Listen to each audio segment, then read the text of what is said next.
नमस्कार जी। नमस्कार सर। क्या नाम है आपका? जी मेरा नाम सुनीता शर्मा है। कहाँ से आए हैं आप सुनीता जी? जी मैं आगर मालवा मध्य प्रदेश के पास एक छोटा गांव है घुराशिया, वहाँ से आई हूँ। आप क्या काम करते हैं? सर मैं एक टीचर हूँ, मैं गवर्नमेंट स्कूल अरनी में पढ़ाती हूँ। संत रामपाल जी महाराज जी से नाम दीक्षा लेने से पहले आप क्या भक्ति साधना करते थे? मैं कृष्ण की भक्ति करती थी और कृष्ण की भक्ति मैं इस प्रकार से नहीं करती थी जिस प्रकार से जनरली लोग पूजा करते हैं, दीपक लगाते हैं, अगरबत्ती लगाते हैं।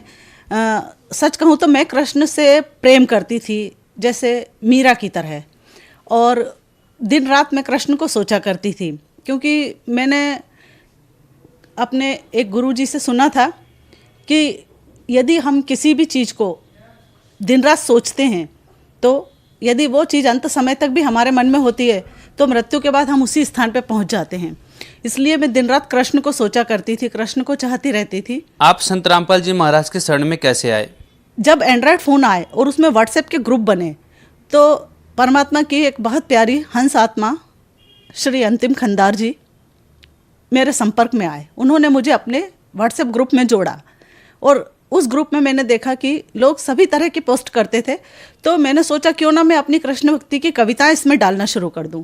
तो मैं प्रतिदिन अपनी एक वंदना जो लिखती थी वो मैं अपने व्हाट्सएप ग्रुप पे कृष्ण भगवान की फ़ोटो के साथ में डाल देती थी। तो अंतिम सर उस चीज़ को बहुत उन्होंने ऑब्जर्व किया। उन्हें लगा कि इनके अंदर भक्ति की भावना बहुत है किंतु इनका मार्ग सही नहीं है। तो उन्होंने मुझे समझाने की कोशिश की व्हाट्सएप के माध्यम से कि मैम आप जो भक्ति कर रहे हो ये सही नहीं है, इससे आपका मोक्ष नहीं हो पाएगा। तो शुरू में तो चूंकि उनकी आयु कम है तो मुझे लगा कि ये इतनी मतलब इनकी एज कम है, और फिर मैं चूंकि मुझे नहीं कहना चाहिए लेकिन मैं ब्राह्मण समाज से बिलोंग करती हूँ, तो मैंने काफ़ी धर्म ग्रंथ बचपन से ही पढ़ रखे थे और मोक्ष पाने की मेरी दृढ़ इच्छा बचपन से ही समझ लीजिए कि थी। तो मैंने उनसे कहा, मैंने कहा सर आप ऐसा कैसे कह सकते हैं कि मेरी साधना गलत है या कृष्ण भक्ति करने से मोक्ष प्राप्त नहीं होगा। तो उन्होंने मुझे समझाने की कोशिश की कि देखिए गीता में भी कुछ गलतियां हैं। अब जैसे ही उन्होंने मुझे कहा कि गीता में गलतियां हैं तो सर मैं थोड़ा सा भड़क गई। मैंने कहा कि सर अगर मैं गलत हूँ, गीता गलत है, मेरी भक्ति साधना गलत है तो इट्स ओके। फिर उन्होंने मुझे एक बार कहा कि आप एक काम कीजिए कि ज्ञान गंगा पढ़िए, और अगर ज्ञान गंगा पढ़ने के बाद भी आप मेरी बात पे यकीन नहीं कर पाएँ तो फिर आप अपनी भक्ति कीजिएगा, मैं आपको डिस्टर्ब नहीं करूँगा। तो मुझे पुस्तकें पढ़ने का बहुत शौक, बचपन से ही मैंने हज़ारों किताबें पढ़ी है। तो मैंने कहा कि ठीक है सर मैं किताब पढ़ लूँगी, आप मुझे दे दीजिए। तो उन्होंने मुझे ज्ञान गंगा पुस्तक दी। अब जैसे ही मैंने उस पुस्तक को पढ़ना स्टार्ट किया, भगत जी उस समय रात की 9 बजी थी, मैं अपने सारे काम से जल्दी ख़त्म करके उस पुस्तक को पढ़ने का इतना उत्सुकता थी मेरे भीतर कि मैंने रात को 9 बजे अपना सारा काम समाप्त कर दिया और उसके बाद मैंने उस पुस्तक को पढ़ना शुरू किया। और आप यकीन नहीं मानेंगे कि जब मैंने फर्स्ट पेज से लास्ट पेज नहीं आ गया तब तक उस पुस्तक को छोड़ा नहीं, लगातार मैं उस पुस्तक को पढ़ती चली गई। और जैसे ही वो पुस्तक समाप्त हुई तो मुझे ऐसा लगा कि जैसे किसी ने मेरे को भीतर से पूरी तरह से झंझोड़ के रख दिया हो, क्योंकि वो जो सवाल जो अनेक धर्म ग्रंथ पढ़ते हुए मैंने भागवत पढ़ी, मैंने गीता पढ़ी, मुझे मेरे पिता ने 12 वर्ष की उम्र में गीता हाथ में दी थी और कहा था बेटा सच इसमें से ही निकलेगा, जब तक सच ना निकल जाए इसको पढ़ते चले जाना। तो मैं गीता भी बहुत पढ़ी थी। तो जब उन सारे गीता के वेद पुराणों के रहस्य उस पुस्तक में से खुले, क्योंकि जब मैं बुक पढ़ती थी तो मेरे अंदर बहुत सारे प्रश्न खड़े होते थे उन पुस्तकों को लेके। तो गीता ज्ञानदाता ने 2 श्लोकों में इस बात को कहा है कि मेरे द्वारा दी गई गति भी अनुत्तम है। तो मैं ये सोचती थी कि अनुत्तम का अर्थ अति उत्तम कैसे हो सकता है? उत्तम यानी गुड होता है और अनुत्तम यानी बैड होता है। जैसे उत्तीर्ण यानी पास होता है, अनुत्तीर्ण यानी फेल होता है। तो ये बात मेरे अंदर हमेशा खटकती थी। दूसरी बात, जब भी मैं गीता पढ़ती थी मैं उसकी गहराई को समझ नहीं पाती थी, किंतु मैं ये सोचती थी कि चूंकि पूरा संसार, पूरा विश्व इस किताब को सबसे उत्तम मानता है तो हो सकता है इसमें कुछ ऐसा रहस्य हो जो मेरी बुद्धि से परे हो। किंतु जब संत रामपाल जी महाराज की शरण में आई और जब उन्होंने उनके द्वारा बताए गए ज्ञान के आधार पर गीता पढ़ी तो भगत जी मुझे आज गीता इतनी सरल लगती है जैसे मैं पहली दूसरी क्लास की टेक्स्ट बुक पढ़ रही हूँ। संत रामपाल जी महाराज जी से जो भी श्रद्धालु नाम दीक्षा लेते हैं उन्हें कोई ना कोई आध्यात्मिक, आर्थिक, शारीरिक या मानसिक लाभ अवश्य होते हैं। तो संत रामपाल जी महाराज जी से नाम दीक्षा लेने के बाद आपके क्या अनुभव रहे हैं? सबसे बड़ा लाभ यह हुआ सर कि मेरी जान बची। आप सोचेंगे कि जान कैसे बची? सर जब मैं संत रामपाल जी महाराज के शरण में नहीं आई थी तब मैं एक भविष्यवक्ता श्री वरुण बैनर्जी के यहाँ जाया करती थी, और वो हस्तरेखा विशेषज्ञ हैं, गोल्ड मेडलिस्ट हैं। उनकी बताई हुई अक्षर अक्षर बात मेरे लिए सत्य साबित होती थी। तो मैं बहुत श्रद्धा से वहाँ जाया करती थी। जब भी मेरे कोई परेशानी, कोई प्रॉब्लम आती तो मैं उनका मार्गदर्शन लेने जाती थी। उन्होंने मुझे जितनी भी बातें आज तक बताई वो सब सच निकली। एक बार जब मैं गई तो उन्होंने हाथ देख के मुझे बताया कि आपका भयंकर एक्सीडेंट होने वाला है। तो सर मैं बहुत डर गई, क्योंकि मुझे तो एक खरोच से भी डर लगता है, पता नहीं क्यों। तो मैंने सोचा कि भगवान, ये तो उन्होंने कहा कि आप सावधानी रखना। तो मैंने 1 साल बहुत मुश्किल से निकाला, बहुत सावधान रह के। उस दौरान मेरा एक्सीडेंट नहीं हुआ और मेरे पतिदेव का एक्सीडेंट हुआ।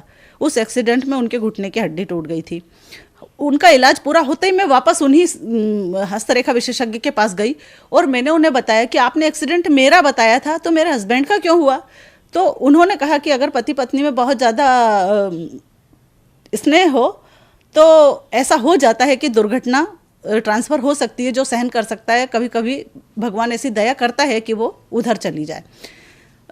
फिर उन्होंने मेरा हाथ देखा, फिर उन्होंने कहा कि नहीं, आपका दुर्घटना योग आगे बढ़ा है, ख़त्म नहीं हुआ है, आपका एक्सीडेंट तो फिर भी होगा।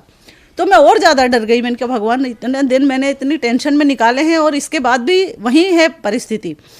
तो इसके बाद ऐसी कृपा हुई कि मैं संत रामपाल जी महाराज की शरण ग्रहण कर चुकी थी और मुझे प्रथम नाम मिला था। प्रथम नाम मिले बहुत अधिक दिन भी नहीं हुए थे।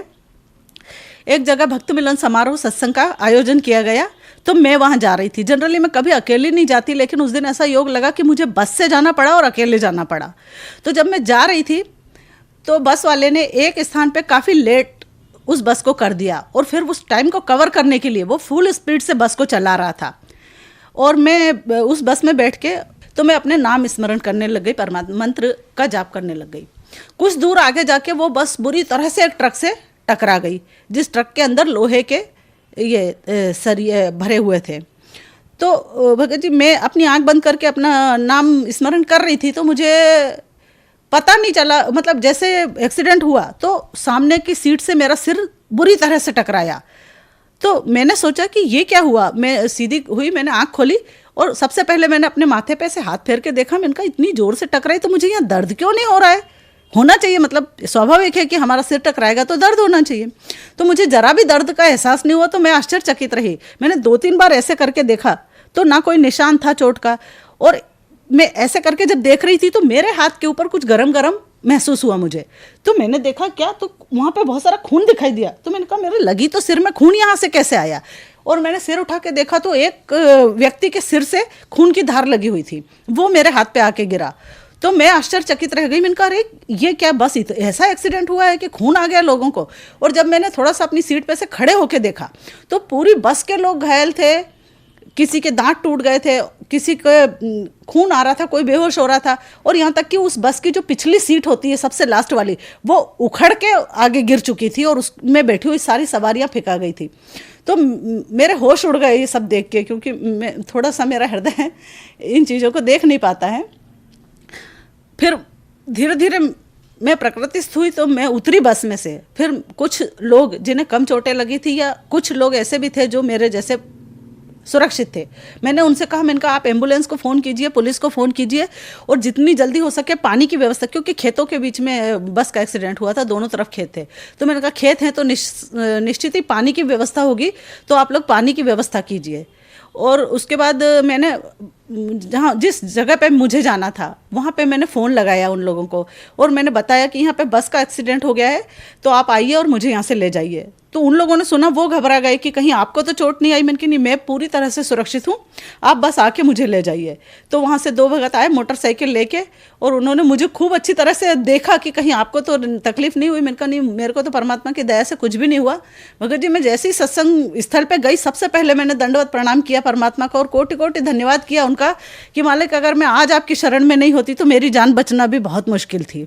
इस तरह से सर, संत रामपाल जी महाराज की कृपा से मुझे तो जीवन दान मिला है, इसलिए मैं उन्हें पूर्णतः सत्य संत मानती हूँ। आपने संत रामपाल जी महाराज जी से नाम दीक्षा कब ली?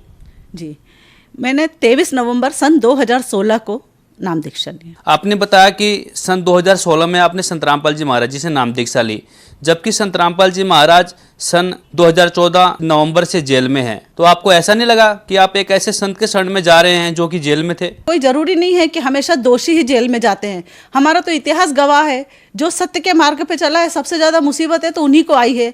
राम, कृष्ण, ईसा, सुकरात, कितने सारे नाम हैं जिनको हम याद कर सकते हैं। तो सर, इस बात से मुझे कोई फर्क नहीं पड़ता कि किसी सच बोलने वाले को यदि जेल में डाल दिया जाए तो उस सच को कोई दुनिया या जमाना दबा सकेगा, क्योंकि ये मार्ग ऐसा है कि जो इसे एक बार इस ज्ञान को समझ लेगा वो किसी भी हालत में इसे छोड़ के किसी और जगह पे नहीं टिक सकेगा। इसके अलावा अभी जो हम न्यूज़ चैनल देखते हैं तो हाल में संत रामपाल जी महाराज 2 केसों में बाइज्जत बरी हुए। हालांकि मीडिया ने इसे हाईलाइट नहीं किया, क्योंकि मीडिया की एक आदत पड़ चुकी है कि वो उस चीज़ को हाईलाइट करती है जिसमें निंदा रस प्राप्त हो। किंतु मुझे पूरा यकीन है कि जिस तरह से हमारे गुरुदेव 2 केसों में बाइज्जत बरी हुए हैं, ऐसे ही वो सारे केसों में बरी होंगे और ससम्मान बाहर आएंगे। और सरकार से भी मेरा ये अनुरोध है, करबद्ध विनती है कि जल्दी से जल्दी हमारे गुरुदेव के केसों की जांच करके उन्हें बाइज्जत बरी किया जाए, क्योंकि सभी जानते हैं, तो सरकार भी जानती है कि संत रामपाल जी महाराज निर्दोष और निरपराधी है। किस कारण से उन्हें जेल में भेजा गया ये भी वो बहुत अच्छी तरह से जानते हैं। तो मेरा सिर्फ यही अनुरोध है कि झूठ अधिक दिन टिक नहीं पाएगा, सत्य का साथ दें और वे अपना भी कल्याण करवाएं और संत रामपाल जी महाराज को जल्दी से जल्दी रिहा करें। बहन जी, आपने बताया कि आप गवर्नमेंट टीचर हैं, आप शिक्षित वर्ग से हैं, लेकिन कुछ लोगों का ये मानना है कि जो श्रद्धालु संत रामपाल जी महाराज से जुड़ते हैं वो अंधभक्ति के तहत जुड़ते हैं। तो बताइए ये बात कहाँ तक सही है? सर, मैंने अनेक संतों की वाणियाँ सुनी हैं, मैं प्रवचन देखने की बहुत शौकीन थी, किंतु मैंने ये रियलाइज़ किया कि आज की स्थिति में सिर्फ और सिर्फ संत रामपाल जी महाराज एक ऐसे संत हैं जो समस्त शास्त्रों से प्रमाणित विधि से भक्ति करवाते हैं। उन्होंने हमें गीता के, वेदों के, पुराणों के, यहाँ तक कि कुरान और बाइबल तक के रहस्य खोल के दिखाए। उन्होंने हमें पहली बार बताया कि वास्तव में परमात्मा कौन है। हम तो ब्रह्मा विष्णु महेश से आगे समझते ही नहीं थे, किंतु पहली बार संत रामपाल जी महाराज ने सृष्टि की शुरुआत जहाँ से हुई है वहाँ से हमें समझाया। और वो एक ऐसी मिसिंग लिंक थी हमारे आध्यात्म जगत में कि जिसके खुलते ही सारी बातें क्लियर हो गई है। जो भी इस बात को समझ जाएगा वो 1 मिनट की देरी किए बिना संत रामपाल जी महाराज की शरण ग्रहण करेगा। जो श्रद्धालु आपको देख रहे हैं वो भी किसी न किसी संत से अवश्य जुड़े हुए हैं, उन्हें आप क्या संदेश देना चाहेंगे? संत रामपाल जी महाराज जो भक्ति की विधि बता रहे हैं और जो मंत्र बता रहे हैं, ये मंत्र वेदोक्त हैं और मैंने स्वयं वेदों में मिला के देखा है। और इतना प्रमाणित ज्ञान मैंने सारे ग्रंथ खुद पढ़े, एक एक लाइन मैंने मिलाई है कि लिखी है कि नहीं लिखी है। और इसके बाद पूर्णतः दृढ़ता प्राप्त होने के बाद मैं इस भक्ति मार्ग में आई हूँ। संत रामपाल जी महाराज से मैंने शरण ग्रहण की है। और मेरा आप लोगों से विनम्र अनुरोध है कि इस मानव जीवन जो 84 लाख योनियों के बाद बड़ी मुश्किल से प्राप्त होता है, इसका एक क्षण भी मत बिगाड़िए, क्योंकि कहा गया है कि श्वासा खाली जात है 3 लोक को मोल। तो ये इतनी महंगी श्वासों को यदि हम इस प्रकार से व्यर्थ करेंगे तो बहुत मुश्किल है कि फिर से मानव जीवन मिल जाए। तो मेरा आप सबसे हाथ जोड़ के यही विनती है कि जितनी जल्दी हो सके आप सच्चे गुरु की शरण में आइए, सच्चे मंत्रों को प्राप्त कीजिए, प्रत्यक्ष अनुभव कीजिए और अपने मानव जीवन का कल्याण करवाइए। संत रामपाल जी महाराज जी से नाम दीक्षा कैसे ले सकते हैं? आज अनेक चैनलों पर संत रामपाल जी महाराज का प्रवचन आता है। उन प्रवचन के दौरान उसके नीचे एक पट्टी आती है, उसमें सतलोक आश्रम के नंबर प्रसारित किए जाते हैं। आप उन नंबरों पर संपर्क करके वहाँ के भक्तों से बात करके अपने नज़दीकी नामदान सेंटर का पता जान सकते हैं और वहाँ जाकर नाम दीक्षा प्राप्त कर सकते हैं। धन्यवाद जी। धन्यवाद।